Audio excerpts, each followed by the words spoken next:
Maguindanao kung saan nagtamo ng matinding pinsala ang Lintukan Bridge sa border po ito ng bayan ng Datupiang at Datu Salibo matapos pong pasabugan kahapon. Live report si Chino Gaston. Chino. Yes, Gigi, hindi na makadaan ng mga malalaking sasakyan sa Lintukan Bridge sa border ng Datupiang at Datu Salibo sa Maguindanao matapos pasabugan ng mga di pa kilalang salarin ang tulay dakong alas 5 ng hapon kahapon. Sa lakas ng pagsabog, halos maputol ang tulay. Ang pundasyon, wasak, pati ang mga konkreto, may bitak.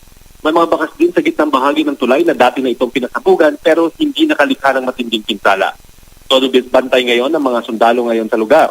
May mga tangke at security cordon na. Hirap ang mga tao ngayon na maitawid ng mga produkto gaya ng mga gulay, palay at iba pang paninda. Mano-mano o di kaya sa tricycle kinakarga ang mga kargamento.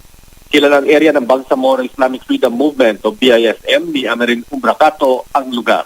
Una na nilang itinanggi na sila ang nasa likod ng pagsabog. Gigi sa ngayon ay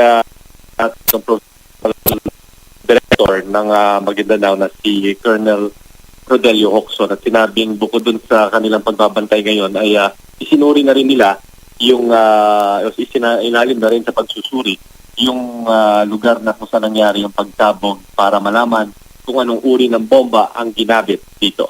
At yan ang latest mula rito sa Maguindanao. Balik sa Gigi.